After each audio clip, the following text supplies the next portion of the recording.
What am I doing? I'm talking to an empty telephone. I don't understand. Because there was a dead man on the other end of this fucking line.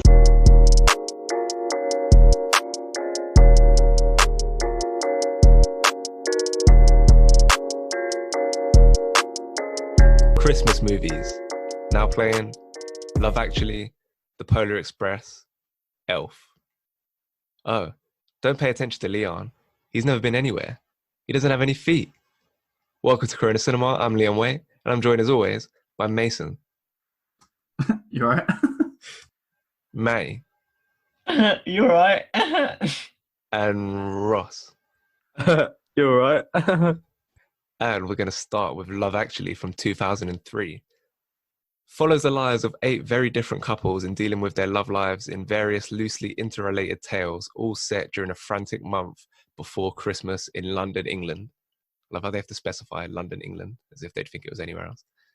Written and directed by Richard Curtis, starring a massive ensemble cast of Hugh Grant, Liam Neeson, Emma Thompson, Keira Knightley, Colin Firth, Laura Linney, and many others, including Best Supporting Actor winner at the BAFTAs, Bill Nye. Whoever picked this, go. So this film, I think I've watched consistently every Christmas since I can remember. It's definitely my favorite Christmas film, and like it's the film I look forward to watching every Christmas. Because I know like I'm just in for a treat every time I watch it. And yeah, as you mentioned, that massive ensemble, such a great cast. You got Liam Neeson, Bill Nye, Hugh Grant, obviously the late Alan Rickman, just to name a few of them. And it just starts off with Bill Nye singing that Christmas rendition of "Love Is All Around You," and you just know from there you're just gonna feel good about this film. And it's yeah, funny starting when you start off seeing how everyone is like kind of it introduces everyone, it's connects the people together, and so how certain people related to other people in the story, and they do that setup like quite well, quite quickly as well. But yeah, I think it also kind of puts into perspective like in the real world, showing how kind of every single individual person has their own story, like in real life. Is yeah, I like that, and yeah, I think the film is funny and charming and a good acting on the most part, and I think it being with British actors as well, with that kind of subtle middle classness, that's like an ongoing theme with Richard Curtis rom-coms. It works, and that's kind of the formula that works for him and has consistently worked for him, and it's used again in this film. But there's no like I'm not complaining about it though. But yeah, I think the film in general doesn't have a whole lot to talk about, but like there's always that conversation about like who's like probably everyone's had it at some point, like who's your favorite story, who's your favorite character, that kind of stuff. I thought about this, and I think my favorite story would maybe be Liam Neeson and Thomas Brody Sangster trying to get his girlfriend and then running after her at the airport, or maybe Colin Firth at the end there going through the streets of France and then proposing to her in the broken Portuguese. And then I think I like Hugh Grant as my favorite character. But I did think about it, and it depends whether he's a Tory or not, because I think him not acting like a robot and actually he actually has a personality. That means he's probably Labour. But then his blue tie and he has a bit of a posh voice, so it kind of gives me Tory vibes as well, which could ruin the whole film for me. But that's another conversation. But yeah, regardless of the flaws it may have, it's also not a perfect film itself, but what it's trying to do is just put you in the Christmas spirit. And it does that so well, and it probably will always be my favorite Christmas film, and because it puts you in the mood for Christmas, and the spirit it gives about Christmas kind of is rivaled by no other, I think. I feel like this is like the classic. It's like loved by audiences, but loathed by critics. Like apart from Mark Kermode at the BBC, I know it's one of his favorite films. But like, you can kind of tell why critics wouldn't respond to something like this, because like obviously it can be quite cheesy. The structure's a bit all over the place. I think that's kind of like one of the issues in terms of how it has so many stories to like cover and so much to do. It can dilute some of the more interesting parts. Like something like, so if you're interested in one couple more than another one, it kind of can dilute the other one. So that's kind of a flaw of it. But equally, I kind of respect the ambition to like blow out a rom-com like this, to basically do like a Nashville or like a Pulp Fiction of rom-coms by having this like this massive ensemble cast and try to cover all these different stories. I kind of respect like the ambition to do it on that scale. And I feel like you kind of need to be on board with like the sentimentality and like the cheesiness or not. Otherwise, you probably do get a bit annoyed. And I was on board with it, I think, for the most part. Even though it goes over 2 hours, which is kind of we talked about the rom-com episode. I feel like you need to earn it to go above 2 hours. I'm not sure it does that necessarily, but I was never like annoyed by how sentimental it is and how kind of soppy it can be. And it never really got to that point for me, because it's funny. Each scene kind of goes along and you're waiting for that moment where it's going to have like the bit of romance, and then that music plays. That music that always seems to play at every scene. You're kind of waiting. Each scene goes along. It's like, okay, when's that moment where they're going to have like a little connection or something? When is that going to come? So it can get annoying. I can see why people would, and critics particularly, wouldn't respond to it. But Mason, what was your experience like watching this? Was it the first time? Yeah, this was like probably one of the Christmas films that I feel like everyone speaks about all the time, and I haven't seen myself. So I had quite high expectations kind of going into it, and I can see why people like it. I can see why it is a classic, and I can see why Ross like gasses up as much as he does, because I think if I was just to watch this as a Christmas film and not kind of for the podcast, you're watching it from two different perspectives, really. Like if I kind of just watch it and then want to enjoy the film, it's fine. But watching it and being more like critical, like I said, it does kind of have its flaws. I feel like if you just reduced the amount of individual storylines, like if you halved it, I think I'd be a lot more interested. And the shame is there's a few that just aren't that interesting. I think they're all quite charming and stuff, but like some aren't as good. So like you said, when you're spending time in the ones that you don't particularly enjoy, you then feel kind of cheated. You're like, oh, come on, bring me back to this one. But yeah, I don't know. There's some of the stories I'm not like 100% on board with. I think they're a bit random. Like trying to tackle like 8 different storylines, but what like in one film's 2 hours long. I kind of look back, like when I looked at the runtime, I was like, you were 2 hours, but I feel like you didn't achieve that much in the 2 hours. It kind of like, I don't know, considering the runtime and compared to the other 2 films this week as well, its runtime should be able to show more than what it achieved. Yeah. But other than that, like you said, I think it's a bit kind of cringy and stuff like that, but it works. And I think that's because it's set in the Christmas period and like the run up to Christmas. Like that's what you want in a Christmas film. And I think that's what makes it become kind of like this modern classic that it is during sort of the Christmas time, because it does give you all those Christmas feelings from so many different angles.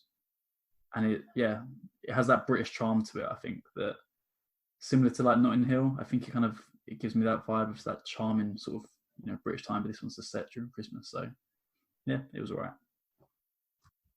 I feel like the cast, Ross mentioned it as well, like having so many likable British actors from like the mainstream stars who've like broken into Hollywood, like Hugh Grant, Colin Firth kind of, and then like people from like Gavin and Stacey, and more like Gavin and Stacey was after this, but it's still like watching it now, you recognise their faces from various British shows. So having those likable people makes it more palatable, I guess. But I think the issue I felt was when around like the midpoint, when it got a bit more somber, when it was like a few scenes, it was like when Alan Rickman was contemplating cheating on Emma Thompson, that bit, and then around that same point was when Laura Linney, when she's getting with the I can't remember his name, the actor, but yeah, the Portuguese, Spanish guy, whatever, when she's getting with him, and then they're interrupted by her brother, and then you find out he's mentally challenged, and you got those issues. And I think that around that point, that's when you kind of need to explore those relationships a bit more, because that's like serious stuff, and how, especially Laura Linney, like you don't really see much else from her after that. There's like one more scene with her brother, but it's like, yeah, so because you've got an issue with your brother, and because Emma Thompson, you're old, you guys are not going to have the kind of love that everyone else has at the end. It's obviously not intentional. It just kind of pans out that way because you've got so much ground to cover. It's kind of hard to put like a coherent screenplay together. So I think that's kind of where it not broke down, but like that's the kind of the biggest issue for me. And equally after that point, there's to see when that guy who goes to America, because he thinks all the girls will get with him because he has a British accent. I thought that's really funny.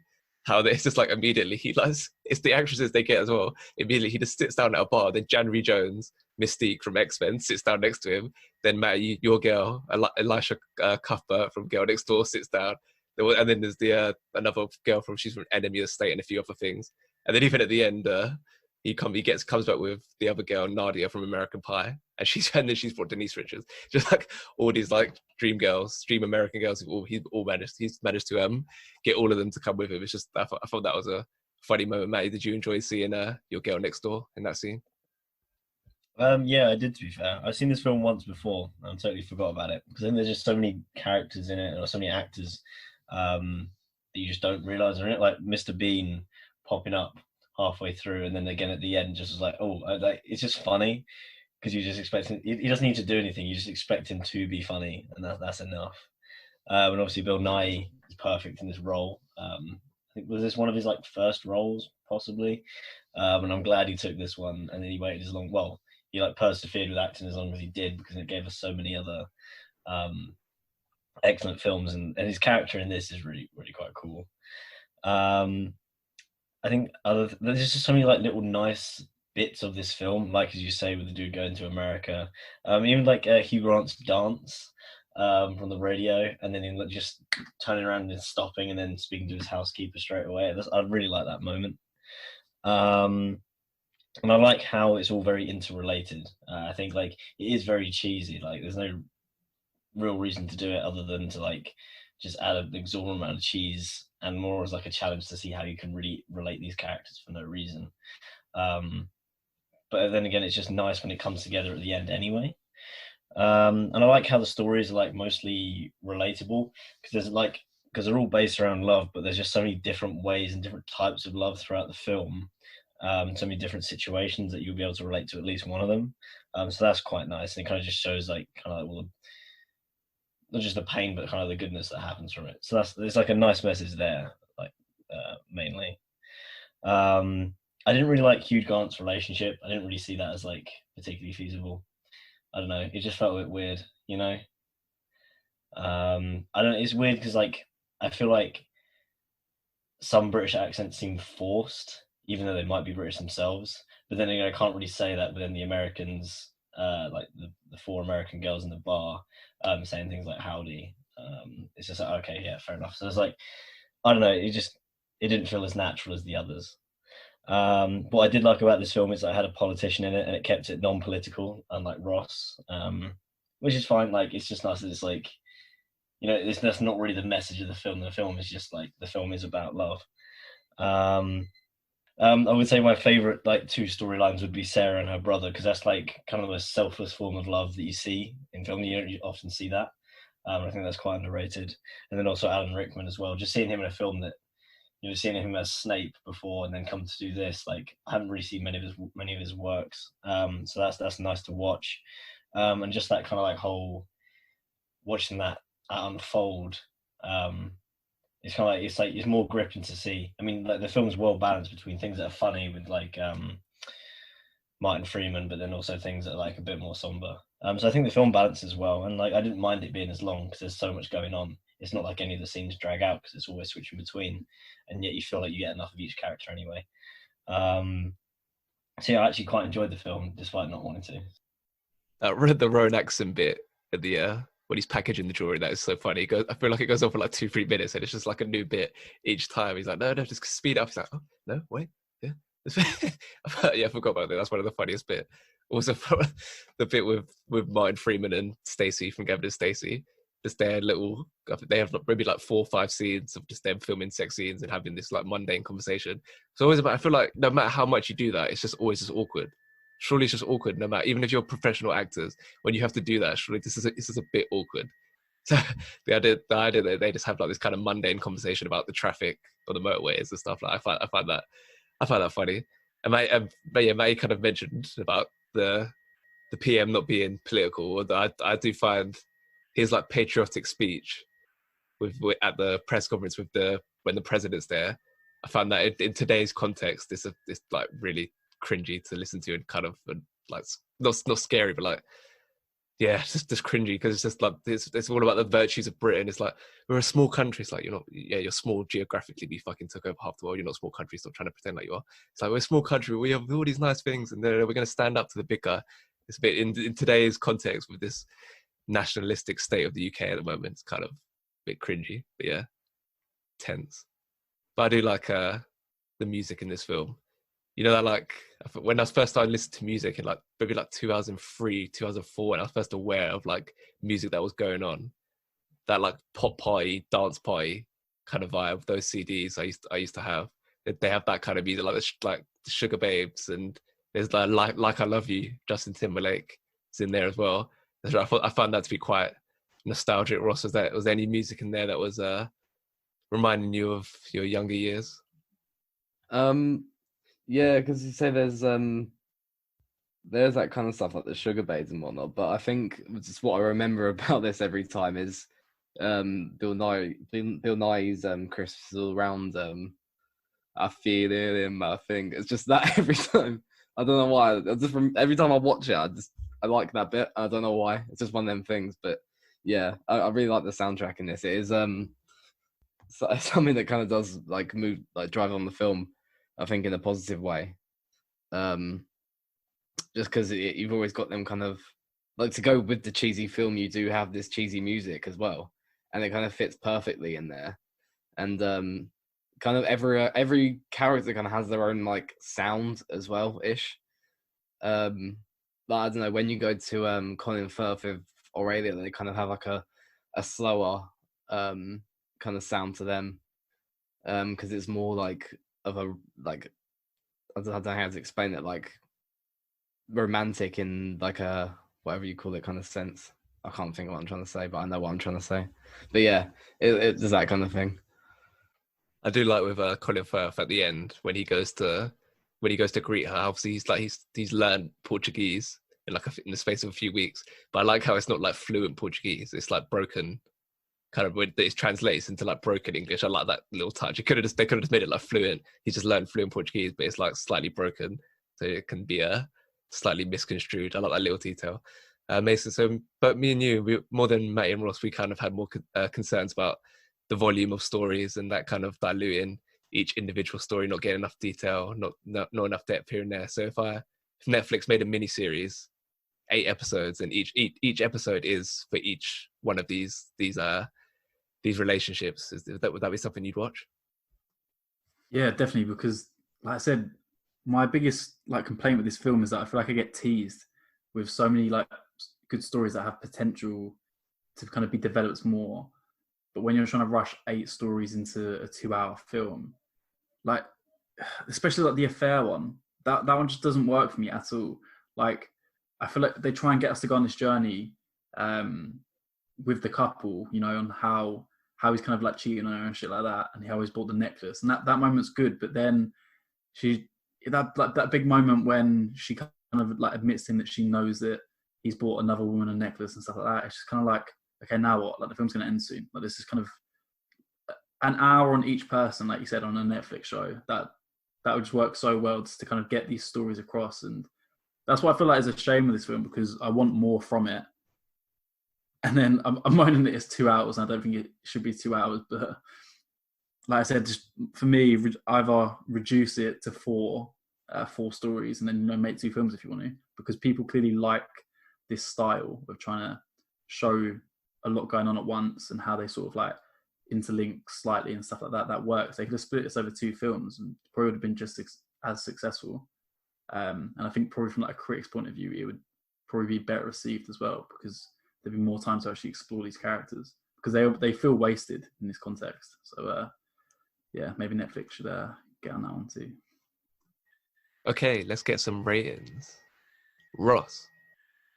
I think this one's really hard to rate, because in terms of like a film itself, it's obviously what we spoke about, it does fall flat in some places, but I think in terms of what it's trying to do and it being kind of just an easygoing Christmas film, it does really well at that. So it's really hard to rate, but I think I'll give it a 7.4. Mason.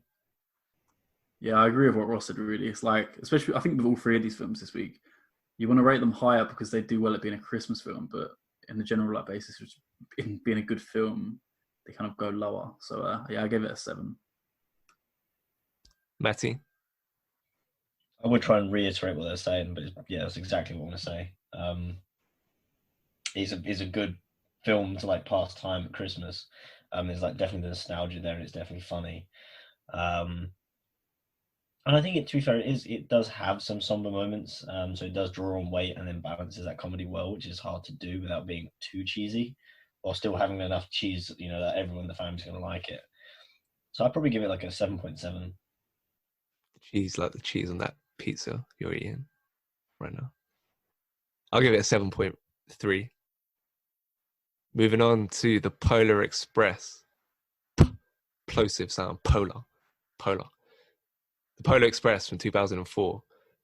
On Christmas Eve, a young boy embarks on a magical adventure to the North Pole on the Polar Express while learning about friendship, bravery, and the spirit of Christmas. Directed by Robert Zemeckis, who co-wrote the screenplay with William Broyles Jr., based on Chris Van Allsburg's book, starring Tom Hanks as multiple characters in this film, and a bit of motion capture work for him as there as well. And it was Oscar nominated for its music, sound editing, and sound mixing. Whoever picked this, go.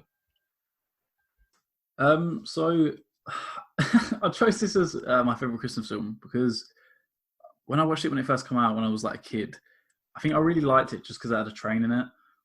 And that sounds so simplistic, but I think back then, when I was in my Thomas the Tank Engine days, having this film come out, a Christmas film, centered around a train, I was like, yes, boys, this is for me. This is my Christmas film.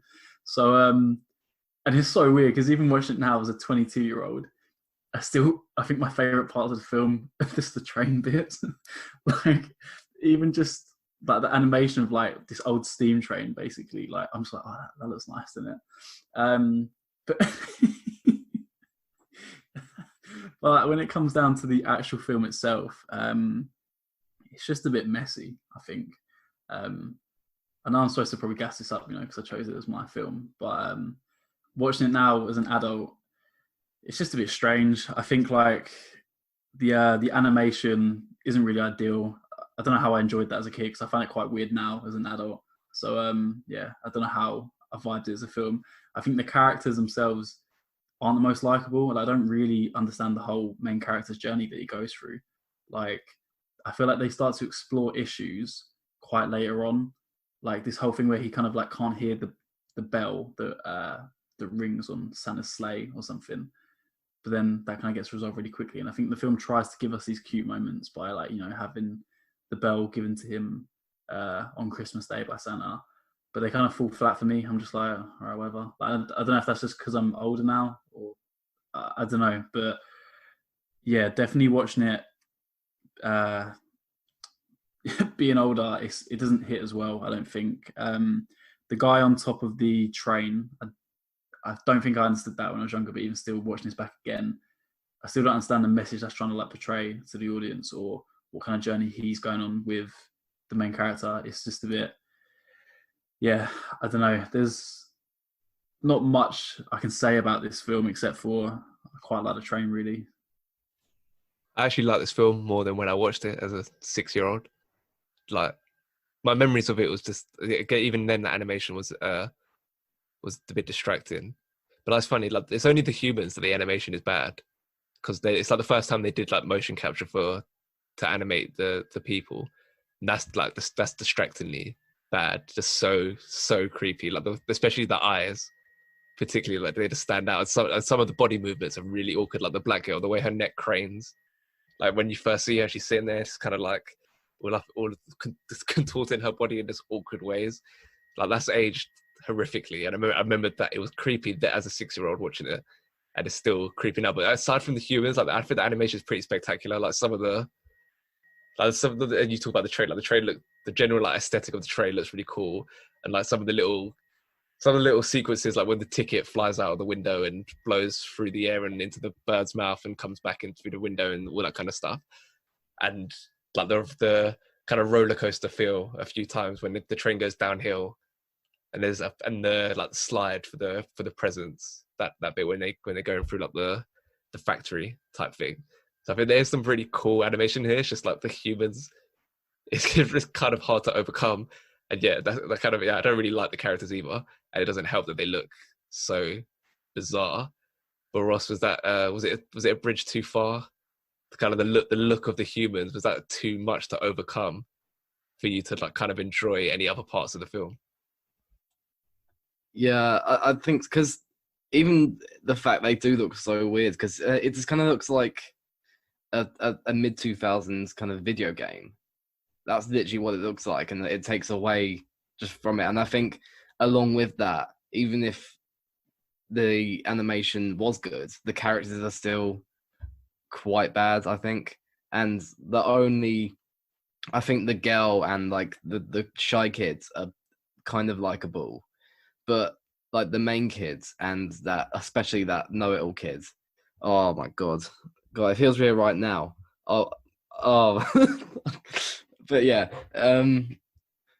yeah, I don't even, as I say, yeah, it's quite. I'm not a fan of that animation, and it looks like something that should be in a video game and not on a movie screen. But yeah, as I say, aside from that, it's still not. I think the characters, and I think throughout the film, I was kind of watching. It's just kind of a series of tragic events caused by the main kids. That's kind of what the film is, in a sense. Like he loses the ticket in the first place. He let the train go backwards off the rails.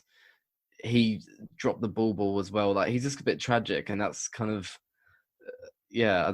I'm not really sure what they're trying to achieve. I mean, I kind of get the message of the film itself, but it is a weird route to take to get there, I think.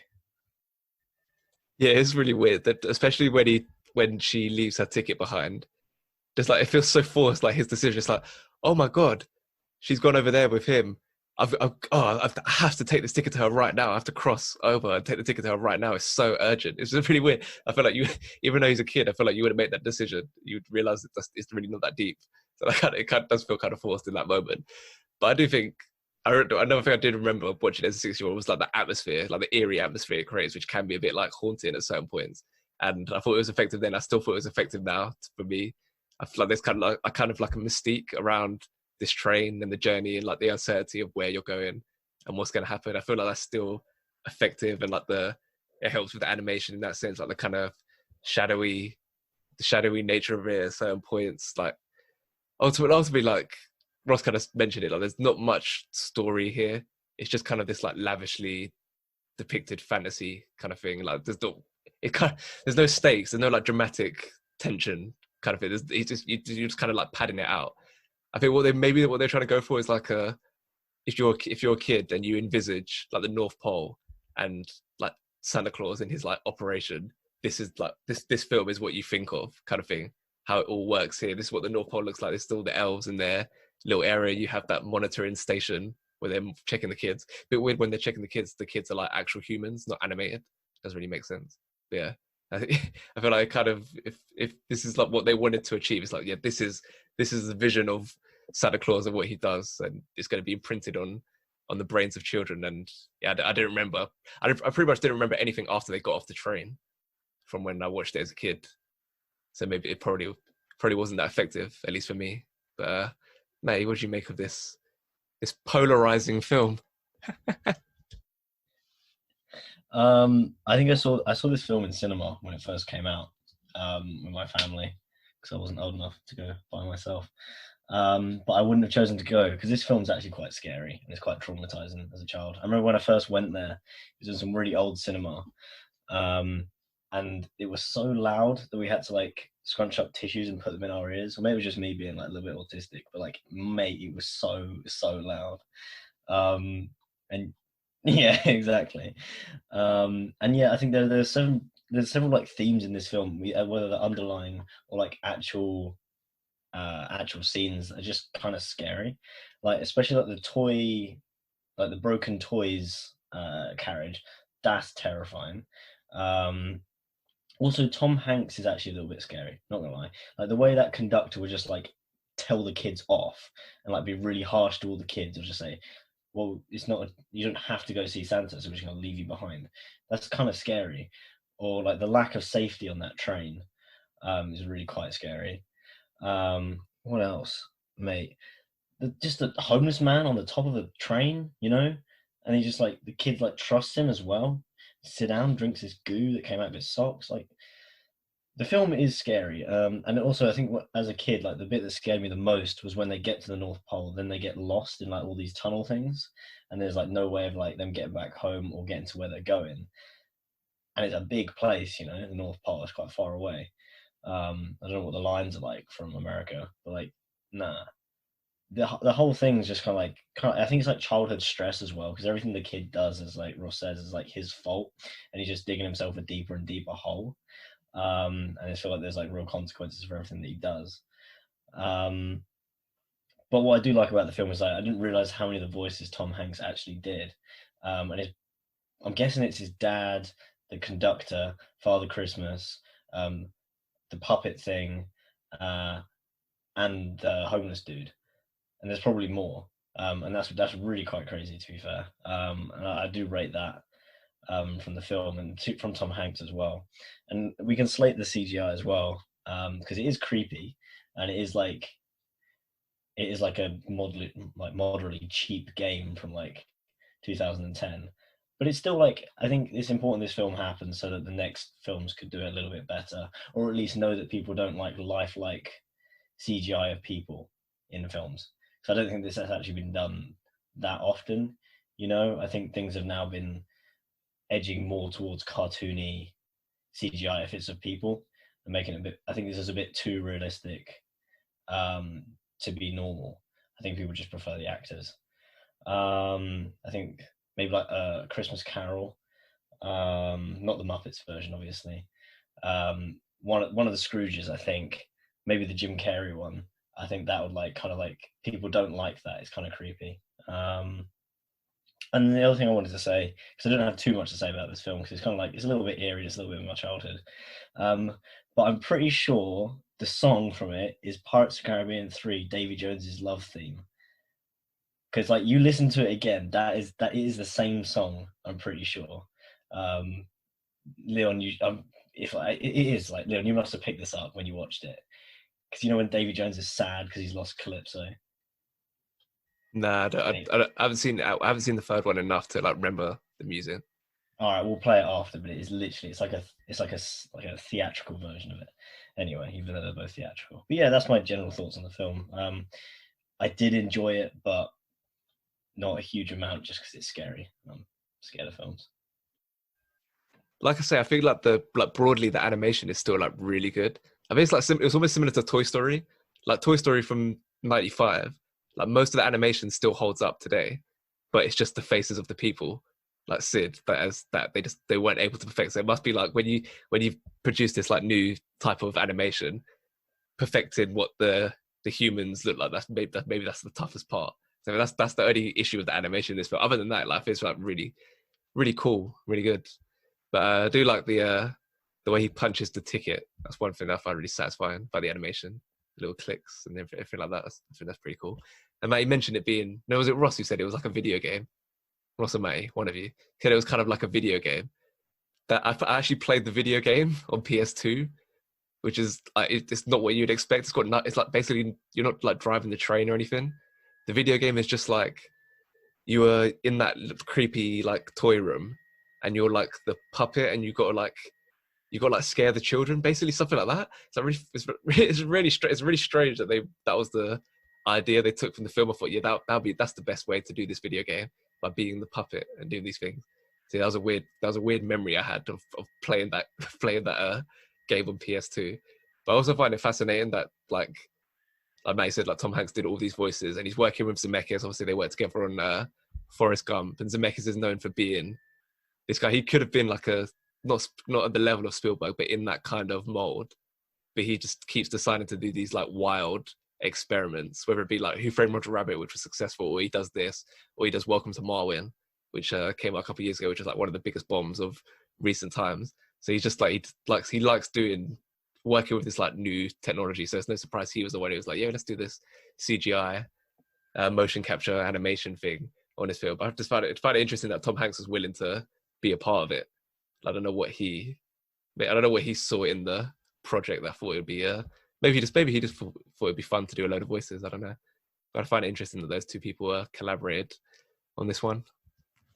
It's so weird because obviously I stated the film at the beginning, but this is I still probably would describe it as one of my favorite Christmas films, only because it stuck with me so much as a kid. Like even when you said the whole ticket punching thing, I always wanted my ticket to get like punched on the train, and it happened once. I think by the time I was 19, I was like, that's a bit underwhelming. Didn't really get like a little like word written on my card or anything. It was just one thing, and I was like, oh, wait a few years for that. But I think, like you said, with the animation, it's the faces that I get lost on, but everything that happens around it, it's quite beautiful, to be fair. And I think this film does feel the most magical in that Christmassy sense compared to the other two. Not just so much this, even the scenes when the train is like flying straight over the ice. That looks sick. Like that whole scene is sick, and I think it builds up enough like suspense and stuff like that. But the actual magical parts of it, like you said, the whole what bit is it? Where the presents are kind of like being taken down, like you said, on the like the slide and shit. I don't know. I do just like it. There's just certain bits about this film that watching it back today, I was just like, oh yeah, it reminds me of like. Sarah reminds me of being a kid, but I didn't go to the North Pole as a kid. But yeah, it's one of them ones. My brother actually went on. They have a load of Polar Express experiences, Polar Express trains around different parts of the world. There's one in Norfolk, not the North Pole, Norfolk. And my brother went on one last Christmas. So yeah, maybe we should do that when the pandemic's over. All four of us go on one of the Polar Express trains. That'd be actually really funny. You wear like your dressing gown, and they give you hot chocolate and all that stuff.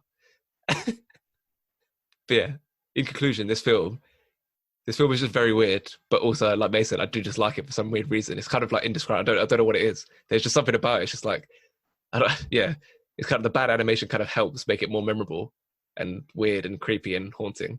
So yeah, I like it overall. Let's get some ratings. Mason. I gave it a 6.8. Matty.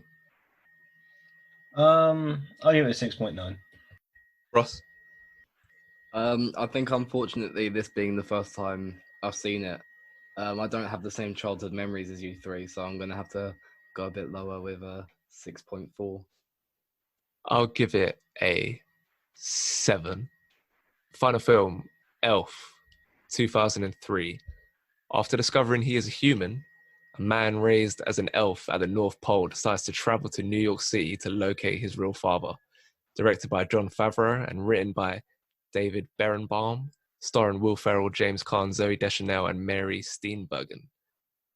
This would be Matty's pick, so he can talk about this film right now.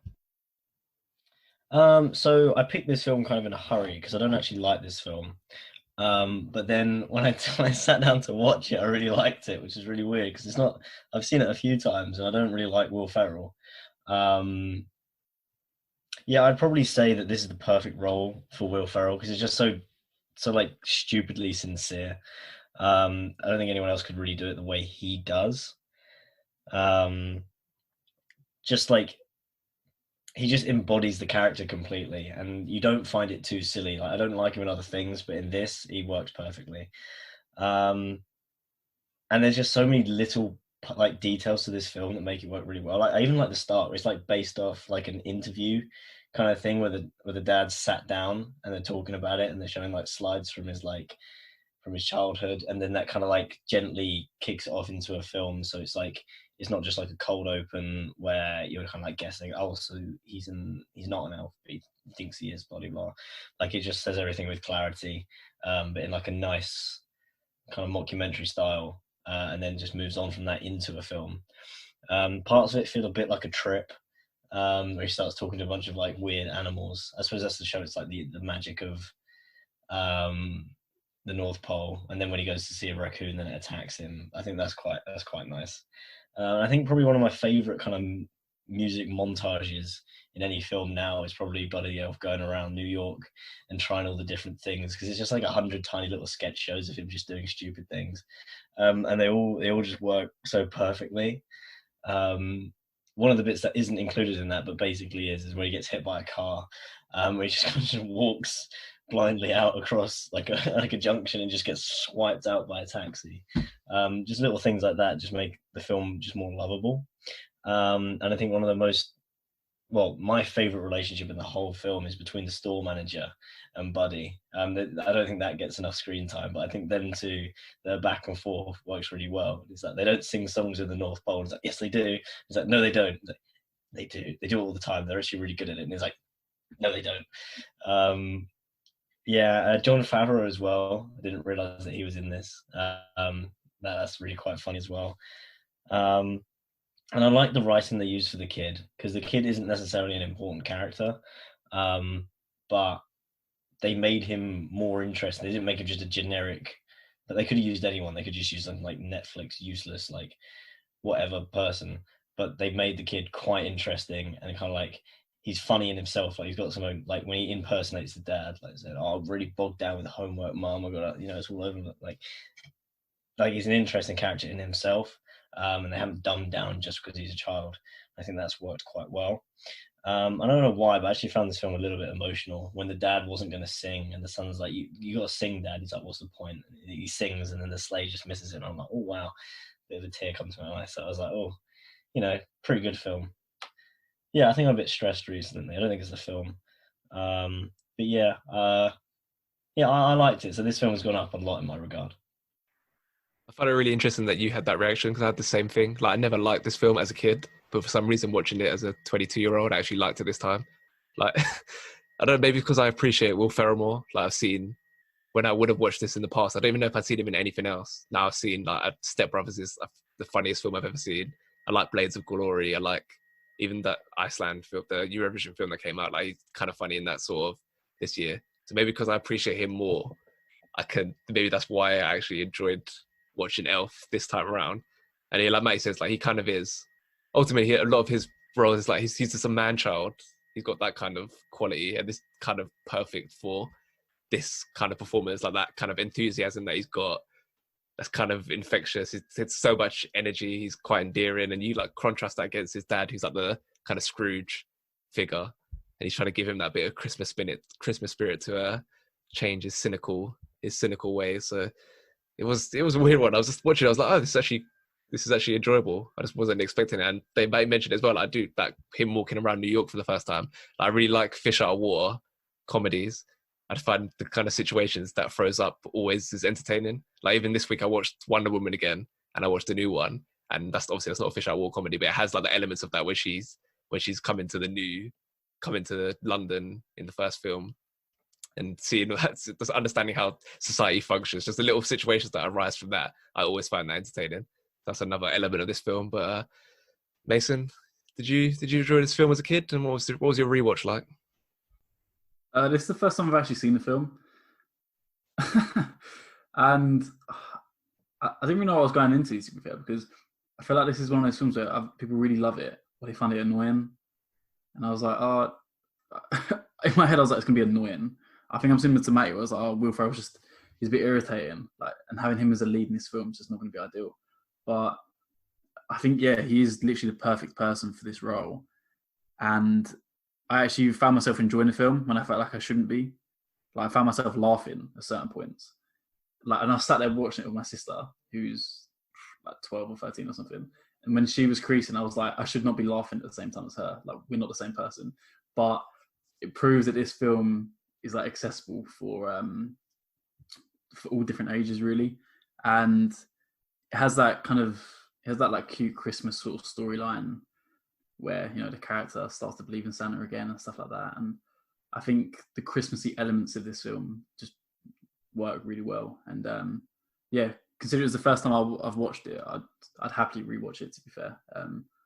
So I might not have that same experience as you guys, where I think you might have liked it as a kid and not so much this time, but first time round as a 22-year-old watching Elf, not too bad. So in this film we get a bit of a different kind of depiction of the North Pole compared to the Polar Express, which is quite grand. A lot of stuff going on there, a lot of really luxurious imagery. Here it's just like a few like wooden huts and a bit of a snowy village. Quite a contrast to the Polar Express. Ross, what version of the North Pole did you prefer? The one from Elf or the Polar Express?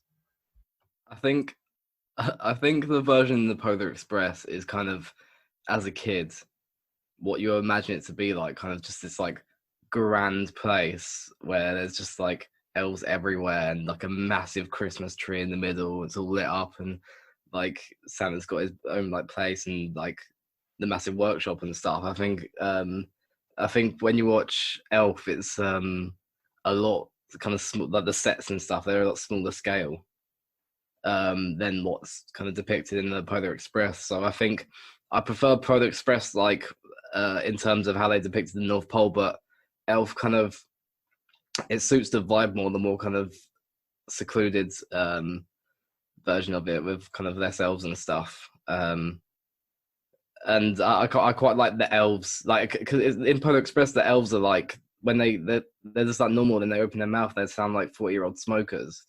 But then in Elf, it's just quite funny because they're the kind of the classic like, we love Santa and that kind of stuff, and they got the high-pitched voice, and when Buddy's like, I can't do anything, they're like, yeah, you can, Buddy. They're like really supportive. So that's kind of more what you think of an elf. But yeah, and like just everyone in North Pole, like the Narwhal, like, bye, Buddy, hope you find your dad, like that kind of thing. This is kind of what you imagine them to be like in the North Pole. So kind of, I suppose, aesthetically wise, you'd say the Polar Express, but the kind of vibe Elf. But yeah, I just kind of want to like what you said about Will Ferrell being perfect for this role. Like, I think that seems like a unanimous thing that we all can't say that that we all think. He's just, it's like if you got his stepbrother's character and just kind of made it into like a PG or Universal rating. That is pretty much what it is, and that's why he's so good at it, because he's done this role like like he's done this role a million times, and it works for him. And I've always like, it's weird as well because I've always liked this film, even like, as a kid. You lot didn't like it so much, but I always liked it, and I've always liked Will Ferrell. But watching it now, I like it even more for some reason. I think it's because now you notice more kind of the adult interactions, and you notice more kind of Buddy stuck in his own world, interacting with these people and not having he has no clue about like the real world. I think you notice that more as an adult, and I think that makes you enjoy the film more. So I don't know whether they intended for this to be aimed at an older audience, but I think it certainly it works better for an older audience, just because I think we notice more about character, like how Buddy interacts with people. I wanted a couple more scenes on like the relationship between him and Zooey Deschanel, because the whole thing is like, she's kind of like smitten by his like joyfulness and his exuberance, and like it makes like the more like mundane things in life like more enjoyable, because he's just like, oh my god, what, we're going shopping or whatever, like he's excited by everything. I just wanted like a couple more scenes. There's only like one scene when it gets that across. I just wanted like a couple more scenes. Same with the dad. Like, I just wanted a bit more just to kind of elucidate the point about like, they really like his Christmas cheer, and it's made them be less cynical about life. I just wanted a few more scenes because it does feel a bit uneven, this film. Because I was watching it for like the first like 55 minutes, and I was like, oh, this is like really good. What are they going to do? And then it's like, oh no, but they've only got like half an hour to like wrap this all up, and I don't think they had enough time to do all of that. So they think it's a bit uneven. Like the setup is like great, like top tier. Then it kind of like struggles to like maintain the momentum a bit, and then it has like a big like rush to the climax. So I'm more like enamored with like the first 55 minutes of the film. Just thought they could have done like a couple more scenes with the dad and with Zooey Deschanel. Matty, do you think it could have benefited from that? A few more scenes to just like kind of show the relationship between Buddy and his girl and his dad. Yeah, because I definitely had questions about the foundations of that relationship. Him being a bit of like dysfunction in almost every sense that wasn't the North Pole. I would just like to see how that kind of worked a bit more emotionally and logistically. Like they couldn't share food, could they? And like, what does he order? And I don't suppose they go on like conventional dates. And like, how does it work with sleeping as well? I think it's pretty cool how he can sleep like 40 minutes and then do all that stuff. That's like my dream. But yeah, I think the film could have. It's not that long, and I think it could definitely benefit from like just fleshing out that relationship a bit more, rather than just. It almost felt like it was just put in there so the film had a love interest, so they could snag something in the trailer to draw people in. I'm not sure, or maybe just to increase like the amount of like female characters in the film. I'm not sure. They're just kind of like padding it out a bit. But yeah, I definitely would have liked to see more of those scenes. You asked what he'd order for food. So is anyone curious what maple syrup would taste like on spaghetti? 'Cause part of me is tiny bit curious, you know. Right. I feel like if anyone's going to do it, it'd be Ross.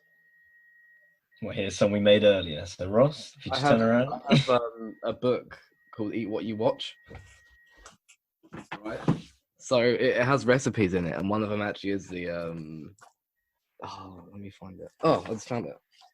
There you go. It's for the elf, like spaghetti with sweets and stuff on it and maple syrup. So I'll have a look at this recipe and I'll try it, and yeah, I'll see what it's like and I'll let you know, man. I truly was not expecting him to bring out a book that actually had that recipe in it. That's great. That's great content. Anything else? Okay, let's get some ratings. Matty.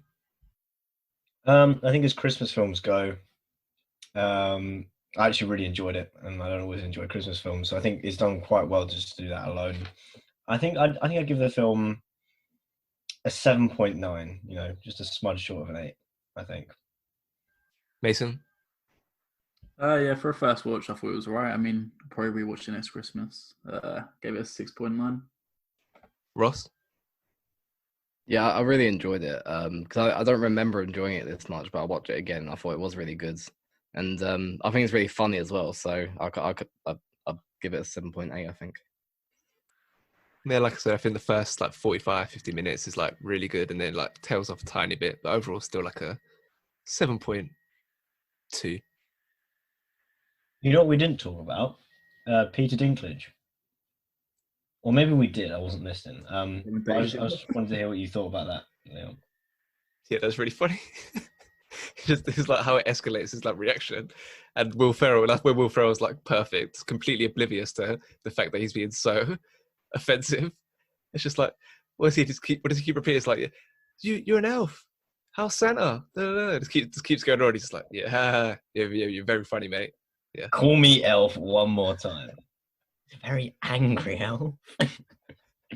Yeah, I thought it was quite perfect having him in that role. And he was just so like extreme and full on, like particular, but then also like still wanted the job. He was like, right, I'm gone, I'm leaving, but he never left the call. And then when he heard no one was talking, he goes, I'll be there in the morning. I just thought it was quite a funny character. And I'd be interested to see like how early of a role this was for him, and see what he did before it. But it'd be nice to think if like this was one of the roles that kind of perked someone's ears up to put him in Game of Thrones. I think that would have been quite funny. I feel like you must just like the fact that you're a dwarf. You get these roles because they just want to take the piss out of you, basically. And then he managed to like prove, oh no, I can actually act. And then he gets like, yeah, one of the like standout roles in television. Like, one of the standout roles in television history, basically. So yeah, it's pretty bad that he was here doing this kind of stuff beforehand. Okay, now Ross is ratings. Right, so in today's overall, in last place, with a 6.8, is The Polar Express.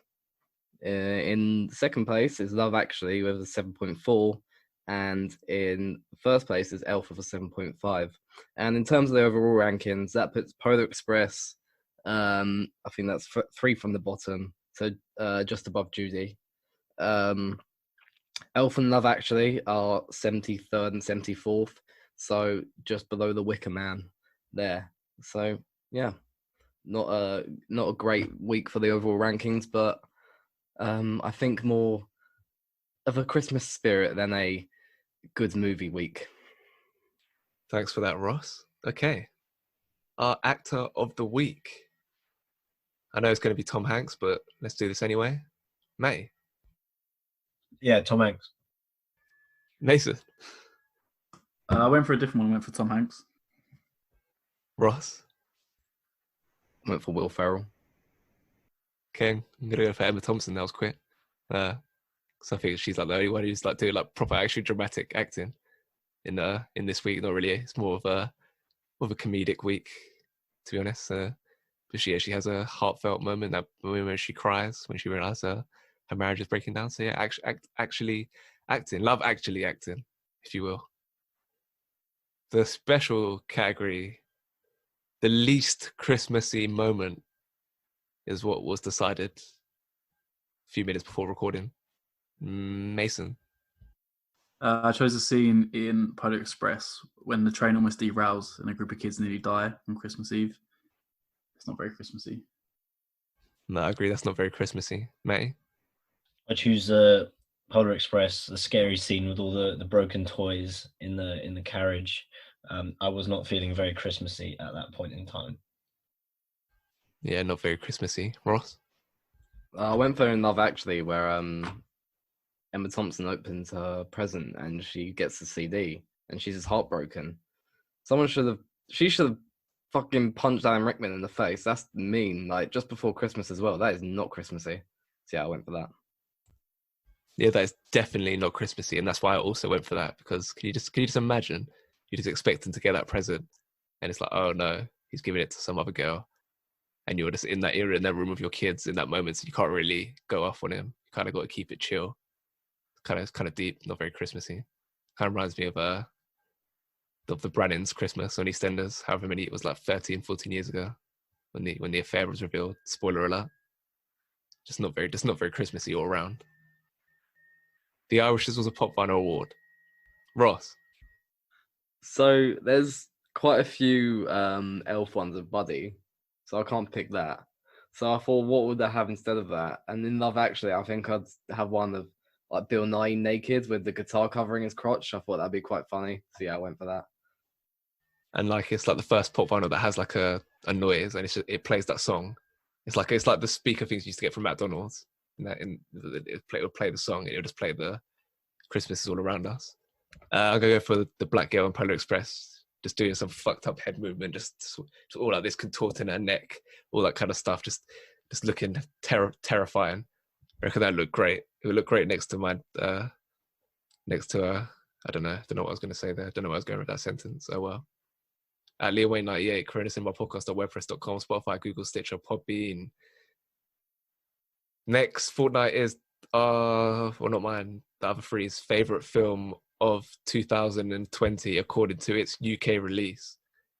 And the three films are Parasite, Ma Rainey's Black Bottom, and Tenet. Until then, go. Oh. Bye, buddy. Yes. Bye, Dad. Oh. The meeting will stop. What? Wait, The meeting didn't stop. what the hell? Did we go? Oh yeah. We didn't switch meetings. Oh yeah. We went overtime. Oh, we didn't even record. Oh my god, imagine. Yeah, that's really jarring. What the hell?